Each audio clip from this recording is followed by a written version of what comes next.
Mes frères, cinéphiles de tout poil et de toute contrée, je lis dans vos yeux la même peur qui pourrait saisir mon cœur. Un jour peut venir où un film Marvel complètement pourri sortira, mais ce jour n'est pas arrivé. Ce sera l'heure de la déception et des larmes lorsque l'ère de Marvel se terminera. Mais ce jour n'est pas arrivé. Alors, on y va! Tous au cinéma!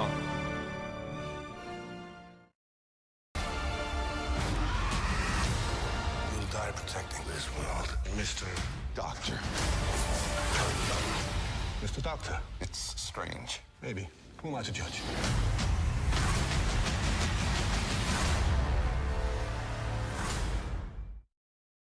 Salut à tous, aujourd'hui donc on va parler de Doctor Strange, le nouveau film de Marvel, et comme vous l'aurez compris, oui, j'ai bien aimé le film. Mais c'était pas gagné d'avance, parce que du Marvel en ce moment on en bouffe au moins 2 par an, et je comprends qu'il y en ait qui en aient déjà ras la casquette. En plus, faut reconnaître ce qui est, l'univers de Marvel maintenant c'est un peu la foire à tout. On a des types qui se baladent en armure, des cobayes de labo, des mutants, des dieux, des aliens, et maintenant on a carrément un magicien qui vient juste de débarquer sur les écrans. Sans compter que les enjeux du MCU englobent maintenant plusieurs planètes, voire plusieurs dimensions. Alors j'imagine que quand on connaît bien les comics d'origine, tout ça coule de source. Mais quand comme moi, vous découvrez l'univers en même temps que les films sortent un par un, je peux vous dire qu'il vaut mieux pas prendre le train en marche. Et pourtant, la force des films Marvel, c'est qu'à chaque fois qu'ils introduisent un personnage dans un tout nouveau film, ils parviennent à le faire de manière cohérente sans qu'on ait besoin de connaître le lore de la série sur le bout des doigts, tout en choisissant le meilleur casting possible et en parvenant à donner au film leur propre personnalité. Bon, on va pas se mentir, le scénario de Doctor Strange sort rarement des sentiers battus. En gros, Strange est un chirurgien talentueux mais égocentrique. Un jour, il a un accident de voiture à la suite duquel il perd ses mains et sa carrière. À la recherche d'un remède miracle, il se barre au Népal, où il découvre à la fois la magie et l'humilité. Il en profite pour en apprendre un peu sur la spiritualité pour les nuls et comment ouvrir son âme. Ouvrez votre âme. Ouvrez votre âme.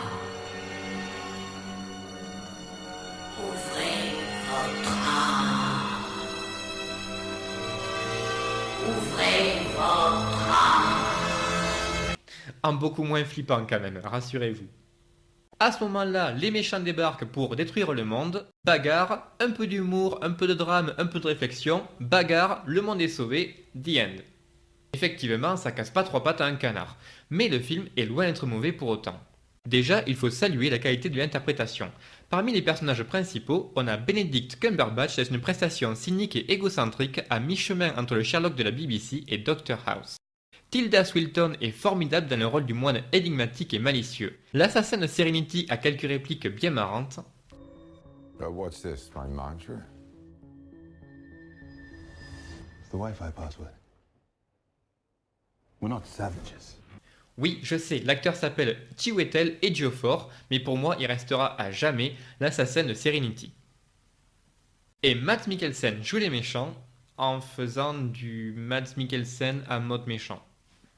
On voit que les acteurs ont pris beaucoup de plaisir à donner corps et gravité à ces personnages loufoques de bande dessinée.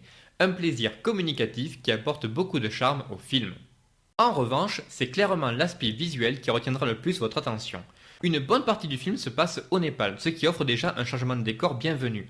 Mais une fois qu'on passe de la dimension parallèle, on en prend plein les yeux avec des effets de miroir et le distorsion de la réalité d'un réalisme bluffant. Les villes s'enfoncent sur elles-mêmes, les immeubles se tordent dans tous les sens et le ciel se change à une espèce de kaléidoscope géant. Imaginez DiCaprio dans Inception qui se met à rêver après avoir bouffé des champignons hallucinogènes, et vous aurez une petite idée de ce qui vous attend en matière de bad trip psychédélique. J'aurais aimé que ces séquences durent un peu plus longtemps, mais elles méritent à elles seules d'être vues en 3D sur un écran géant pour profiter pleinement de leur sensation de plongée vertigineuse. Avec autant de succès au box-office et un public qui leur mange pratiquement dans la main, on pourrait croire que les studios Marvel se reposent maintenant sur leur laurier et ne proposent que le minimum syndical, juste histoire d'assurer les recettes. Et pourtant, ils savent qu'on les attend au tournant, parce qu'il suffit qu'ils se plantent une seule fois pour risquer de perdre la confiance de leurs fans. La pression pour les studios reste donc énorme et il faut reconnaître qu'ils apportent un soin indéniable à leur projet, tant au niveau de l'écriture, du casting que de la réalisation, pour nous offrir des divertissements certes formatés, mais de qualité. Pour résumer, ce Doctor Strange se déroule sans temps mort mais sans grande surprise non plus. On passe un bon moment grâce à des comédiens ravis d'être là, des personnages sympathiques et intéressants, et des effets spéciaux renversants. Au propre comme au figuré. Je vous invite donc à aller voir le film tant qu'il est encore en salle. Quant à moi, je suis curieux de savoir ce que ça va donner quand Sherlock rencontrera Sherlock. C'est tout pour cette fois, portez-vous bien et à la prochaine.